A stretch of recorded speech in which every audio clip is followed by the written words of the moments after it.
Hi all, Judy here again.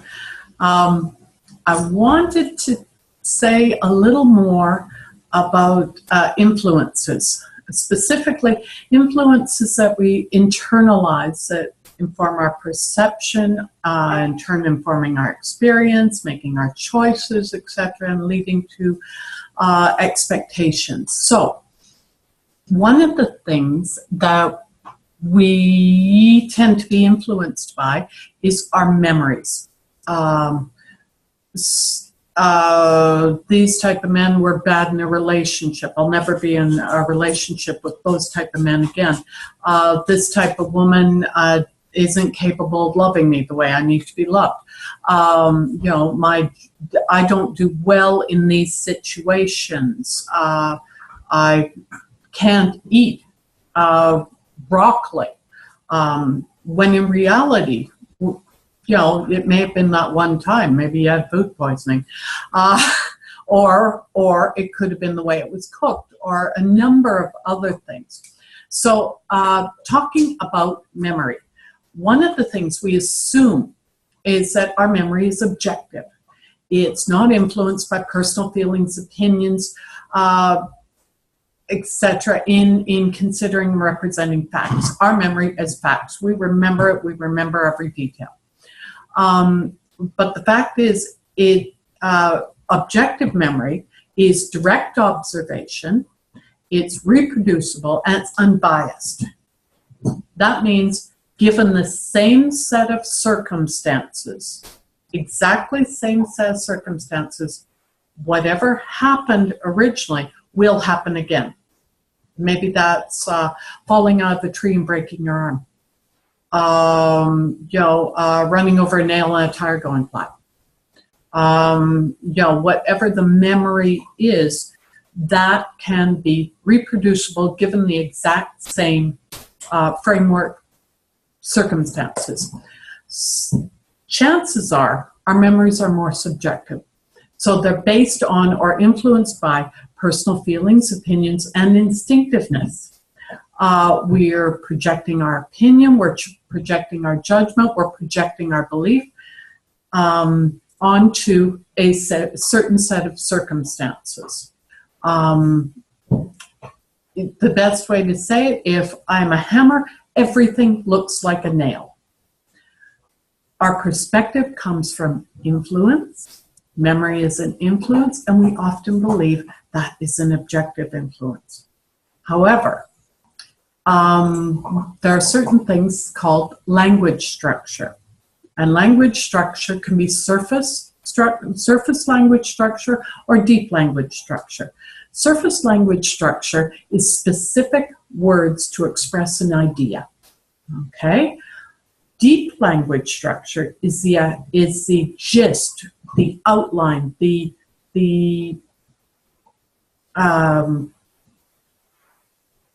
big picture of that idea. It's not the details. Over time, what happens is we retain the gist of that idea, but we discard the detail. We remember the gist really well, we'll fill in the detail, and we believe the result.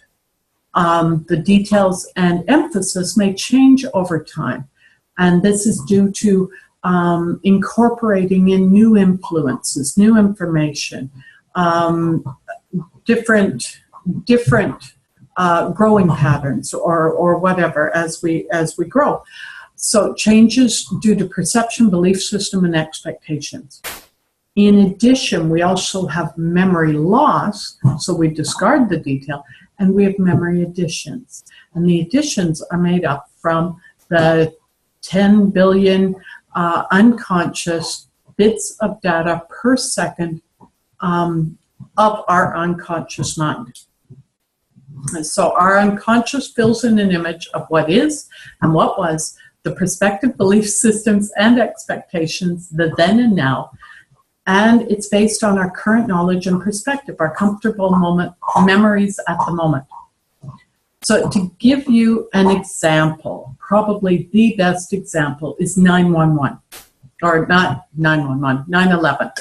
So Twin Towers came down. A lot of people will remember where they were that day.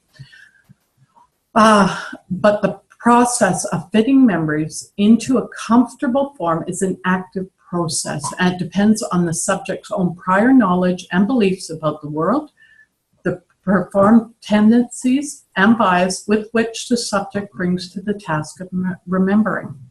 Okay, so it's bringing in your particular influencers into your memory. Well, at 9/11, researchers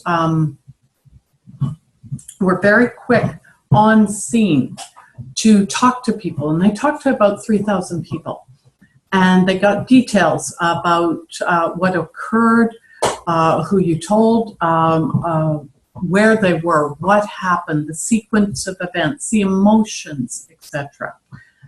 And then they came back a week later, and they asked them what they remembered. And they did this again at a year, 3 years, and 10 years. So the 10-year data hadn't come out yet when I was looking. Now, what they found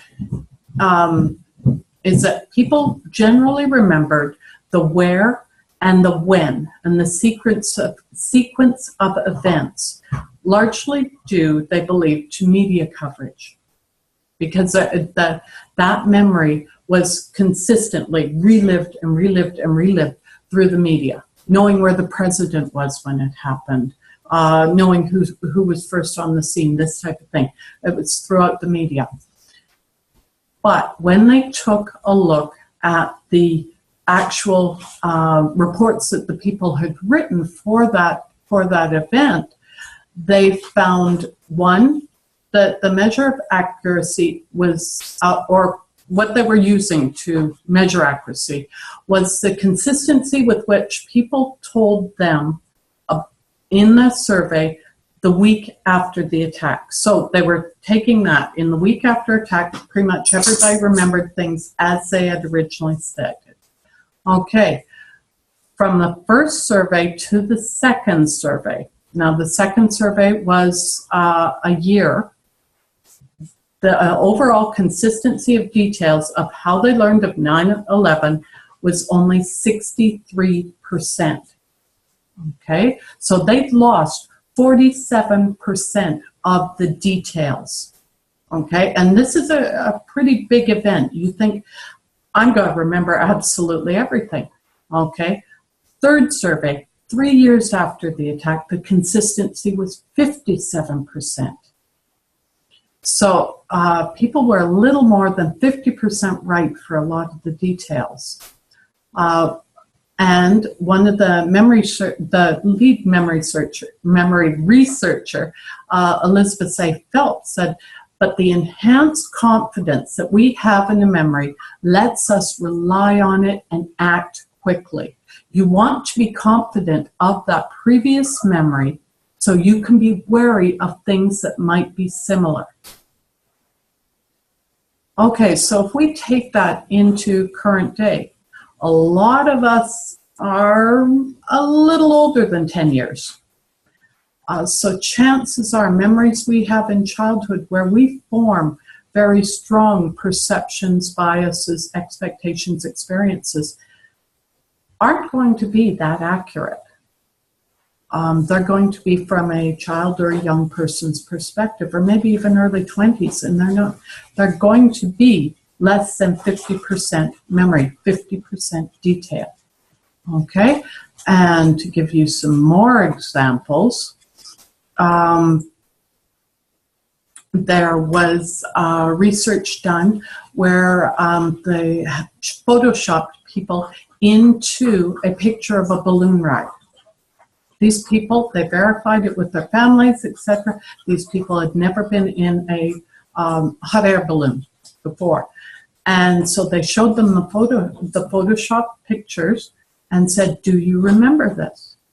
People were coming up with all kinds of memories of it. Oh yeah, I remember feeling so excited and the man let me pull on the cord so it made the big whoosh.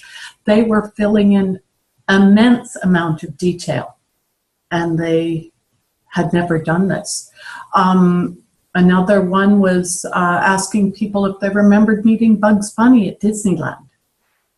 Yeah, well, you can imagine. Some people said, "Oh yes, I remembered Bugs. He was my favorite character there." Actually, it was about 50% remembered Bugs Bunny being in Disneyland. And as the majority of people know, Bugs Bunny would never be in Disneyland. He's a Warner Brothers character. We have our unconscious mind giving us messages throughout the day as to what we've experienced and how we should react. And this is based on false memories. It's based on perceptions of memories. It's based on what was our current belief system, our current biases at that time. And we're bringing them forward, and we're throwing in our biases and our perceptions and the information we have about the world today and enhancing those memories. So we're adding stuff to it, and we're taking away, we're removing detail. And that is part of mindset. Mindset is digging out those memories and moving forward in a positive way without attachment to memories, without reacting from something that isn't real. So just thought I'd share that with you, and I hope you enjoyed it. I hope you learned something, and if I stirred up some questions, feel free to shoot me an email. Thank you, and have a good night.